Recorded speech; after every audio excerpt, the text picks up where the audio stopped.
Hello, my name is Melissa Bird, and thank you for allowing me to come to share my findings on the achievement gap in education.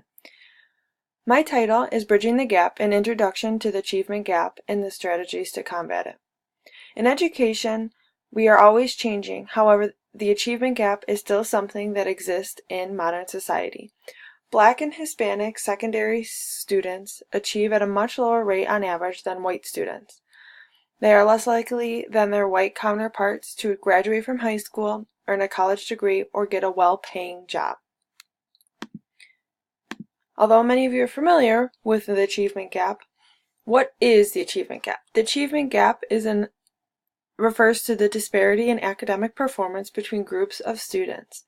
This shows in things such as grades, standardized test scores, course selection and choices, attendance rates, and dropout rates. It also leads to college and career readiness among students. This disparity among students is most evident between Black and Hispanic students compared to their white peers. It has been occurring in schools dating back to the 19th century and continues to plague the nation. What can we do to close this gap? Before we can discuss any solutions of the achievement gap, we first need to look at the possible causes. The first cause that among research is very prominent is socioeconomic status. Often these students have less access to good health care, which leads to more absenteeism. They often lack a safe and quiet place to study at home, which can promote to low test scores and low performance. Children who live in poverty have a higher chance of dropping out due to low performance and being absent so often. Another factor is disadvantaged schools.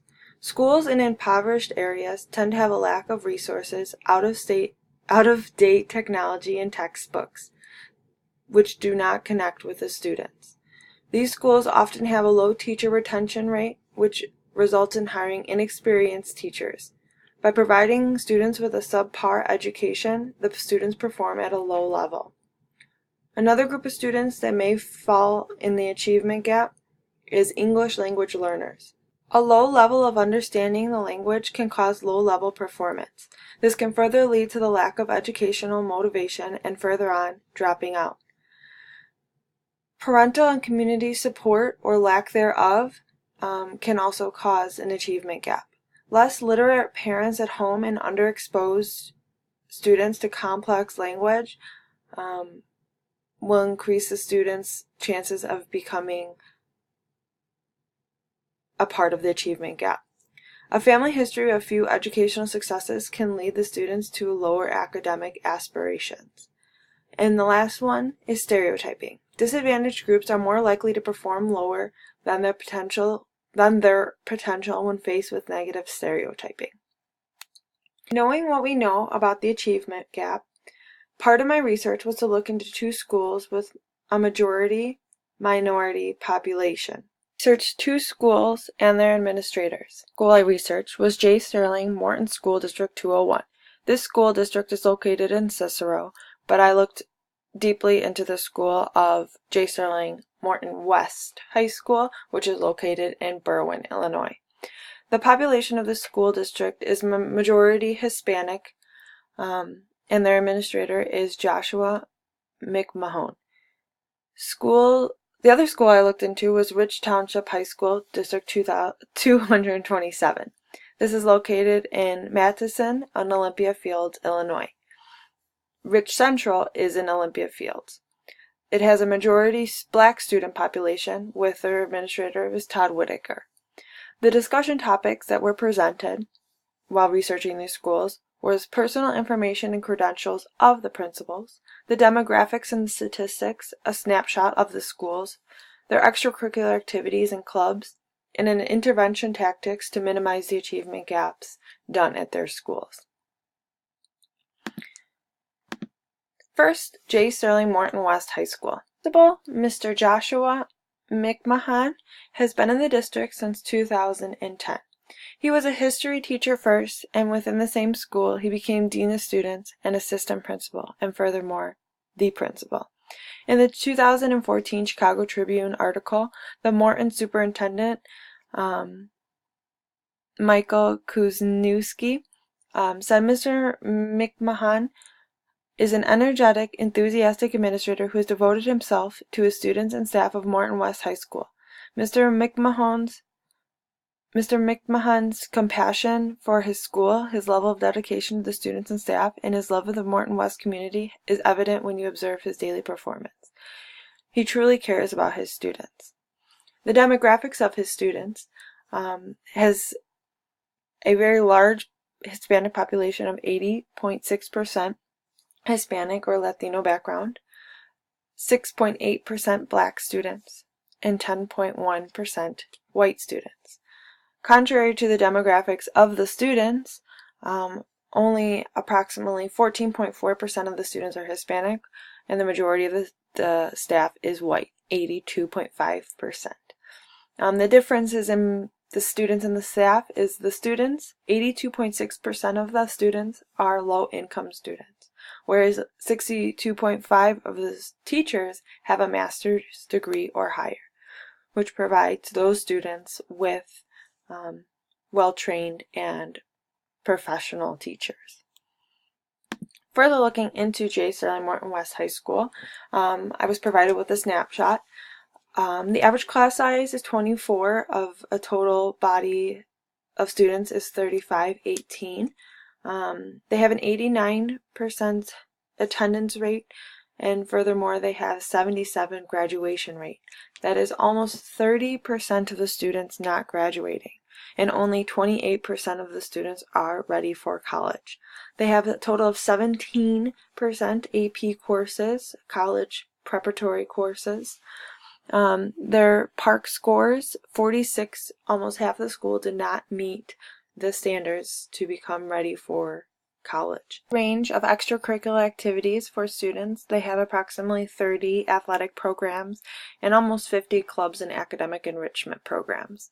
They also have community partnerships, workshops, parent-teacher association, and mentoring programs to enrich the community feel between the school and the parents. They offer some interventions and supports to their students and parents. They offer before and after school tutoring in order to ensure the academic success of each student. Morton West High School offers a freshman mentoring program which provides younger students with an experienced high school student to provide them with information and study tools to be successful. There is a bilingual parent liaison because there's such a large Hispanic population. She provides resources to parents such as links to ACT prep or SAT prep, scholarships, FAFSA, links to parents. Like I said before, there's a PTO which enriches communication with staff, parents, and the community. Morton West has a numeracy coach. They've implemented this recently, and the main goal of a numeracy coach is to assist teachers in incorporating mathematics through coaching in the classroom across all content areas. So this program allows the math teachers to teach their coworkers how to incorporate and use math within their curriculum and their lessons so that every student is increasing their math scores across the school. There's also PBIS, or more specific to Morton West High School, is Choose, Achieve, Respect, and Engage. This just offers incentives to the students to become more successful. The other school that I was able to research was Rich Central High School. Mr. Todd Whitaker is a principal of Rich Central High School in Olympia Fields. He was actually a graduate of Rich Central. On his principal's message, he says he strives to have families and community work as a team to support the students and staff at Rich Central to achieve a common goal of student success at a higher level. He stated that failure is not an option. Mr. Whitaker truly thinks that every student is capable if you hold the student accountable and to high standards. The demographics of his school is 93% Black, 4% Hispanic, 1.7 white, and 1.3 listed as other. 74% of his school is low income status. His teachers are 62% white, 32% black, and 3.2% Hispanic. 65% of his staff have their master's degrees. Looking at Rich Central High School more closely, there's about 1,046 students with a class size of 14 in each class. They have an 83% attendance rate with a 90% graduation rate. Only 22% of the school is ready for college. They offer 11 AP courses, and their PARCC scores, 32% of the school did not meet the standards. They offer about 26 athletic programs and clubs. They have community programs and partnerships as well. They offer Future Business Leaders of America to their students, peer mediation programs, and National Honor Society, which offers community service around the neighborhood. Interventions and supports for Rich Central High School. They offer parent empowerment, which are night classes or workshops to educate parents. Topics such as impact of social media on teens or bullying. School website has links to food banks, shelters, support groups, contacts for domestic violence. When you have such a large population with low income, it's important to offer these on your website so that parents have somewhere to look if they need something. To ensure that the students are receiving the most education possible, they have a STEM program. They also offer an IT Youth Apprenticeship program, which offers hands-on training in information technology, and students can earn college credits, certificates, and find employment prior to high school graduation. After looking at these schools and my research, some possible solutions to fill the gap would be more focused attention. Smaller schools and class size will provide students with more opportunities with one-on-one instruction. Valuable resources. Students that come from low economic homes need those strong resources at school. So provide students with the modern and updated technologies. Get textbooks and curriculum that relate to their lives so they're interested. Teachers should also be experienced and well trained in these resources. So offering professional development to the teachers when they get their new resources will allow them to teach the information better and make it more interesting. High academic standards for every student. Hold all students to high standards. At-risk students need to be educated in stimulating programs, not watered down curriculum. Offer opportunities for students to take challenging courses such as advanced placement courses. These will expose students to higher level thinking skills that they need in college. Extracurricular activities. Provide students with multiple opportunities to get involved in sports and activities.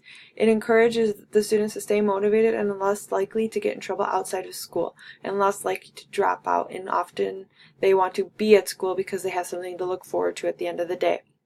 Offering students positive support systems.